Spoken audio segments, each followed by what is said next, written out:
Indonesia diproyeksi bakal punya ibu kota baru di tahun 2024. Lokasinya terletak di 2 kabupaten, yaitu Penajam Pasar Utara dan Kutai Kartanagara, Kalimantan Timur. Wilayah ini dipandang strategis, mengingat Pulau Kalimantan termasuk wilayah bebas gempa vulkanik dan belum banyak terpapar tata kota yang kompleks. Berdasarkan timeline pemerintah, akan dimulai groundbreaking ibu kota baru per 2021. Dan pada tahun 2024, ditargetkan upacara peringatan kemerdekaan 17 Agustus dilakukan di Istana Ibu Kota Baru. Namun saat pandemi masih melanda, haruskah rencana ini diwujudkan? Ketika kita menghadapi pandemi yang belum terkontrol dengan baik dan juga di tengah kemerosotan ekonomi yang kita hadapi sekarang ini, saya kira langkah pemindahan ibu kota baru itu bukan merupakan hal yang tepat untuk dilakukan, ya, itu yang pertama. Kemudian yang kedua juga kan payung hukum daripada undang-undang ibu kota baru ini belum dibahas dan disetujui oleh DPR. Bahkan sampai sekarang kan draft yang disampaikan oleh pemerintah juga belum sampai ke DPR. Ini hanyalah satu dari sekian banyak penolakan dipindahkannya ibu kota sesegera mungkin ke Kalimantan Timur. Perlu diketahui, beban COVID-19 bukannya ringan. Pemerintah menggelontorkan dana besar untuk memulihkan ekonomi nasional. Sepanjang tahun 2020, tak kurang 500 triliun rupiah diberikan untuk menahan hantaman badai pandemi. Sementara tahun ini, pemerintah memploting dana yang lebih jumbo untuk mempercepat roda ekonomi yang macet berputar lagi. Mengingat kemampuan anggaran negara yang terbatas, sejumlah kalangan ragu pemerintah dapat mewujudkan pemulihan ekonomi dengan baik jika harus sambil membagi perhatian ke ibu kota baru. Belum lagi biaya untuk mengangkut aparat sipil negara dan keluarganya yang akan dipindahkan dari Pulau Jawa ke Kalimantan per 2024. Semestinya pemerintah lebih fokus kepada penanganan COVID-19. Bahaya kedua itu adalah dampak yang ditimbulkan.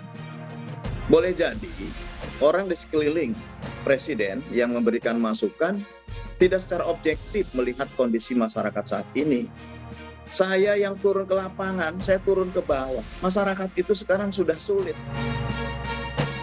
Namun di sisi lain, pemerintah memastikan pembangunan ibu kota baru sudah diperhitungkan baik, termasuk pembiayaannya yang menarik minat investor asing. Ada Sovereign Wealth Fund, LPI, lembaga pengelola investasi yang baru didirikan, dan sudah banyak peminat investasi, terutama dari beberapa negara di Timur Tengah. Ini juga menjadi peluang yang bisa kita manfaatkan. Nah, kita harus optimistik bahwa Indonesia itu dilirik oleh banyak investor tanpa perlu menggadekan kedaulatan. Sudah banyak presiden, dan ini sudah menjadi tren global juga. Tadi betul peringatan Prof. Emil. Ini bukan isapan jempol. Mulai dari Jepang, Amerika Serikat, Arab Saudi hingga Norwegia telah menyatakan ketertarikannya untuk turut menggarap sang ibu kota baru. Sebagian bahkan spesifik menyasar bidang energi, sedangkan yang lainnya siap menanam modal melalui lembaga Sovereign Wealth Fund.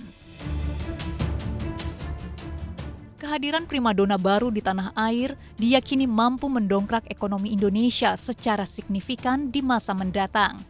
Karena ada hal yang tidak bisa disajikan saat ibu kota tetap di Jakarta, yaitu pemerataan pembangunan. Kita bicara keadilan, kita bicara pemerataan. Nah, persoalan Indonesia ini salah satu ketimpangan antar wilayah yang makin timpang. Transmigrasi itu gagal antara lain karena apa? Daya tarik Jawa itu luar biasa. Jadi jangankan generasi kedua, generasi pertama transmigran itu belum selesai ininya dia udah balik ke Jakarta, tanahnya ditinggal terlantar. Ya, maka kita perlu memindahkan, memecah magnet ini. Ya, kita taruh di tengah-tengah.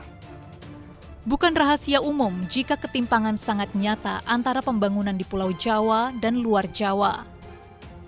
Misalnya saja dalam hal pembentuk produk domestik bruto.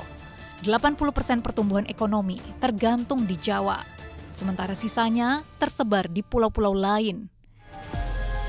Demikian juga dalam hal simpanan dana pihak ketiga.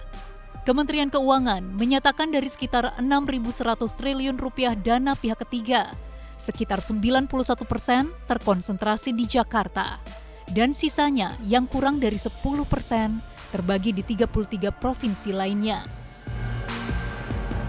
Itu sebabnya pemerintah ngotot pemikiran ekonomi Java sentris harus dihapus, dan pemindahan ibu kota adalah langkah radikalnya. Namun solusi pilihan pemerintah ini menjadi beresiko besar kala akhir pandemi semakin sulit diramal. Tergelincir sedikit, hasilnya bisa ambyar. Semoga saja keputusan pemerintah untuk maju mengusung ibu kota baru benar-benar membuat ekonomi tanah air semakin melaju.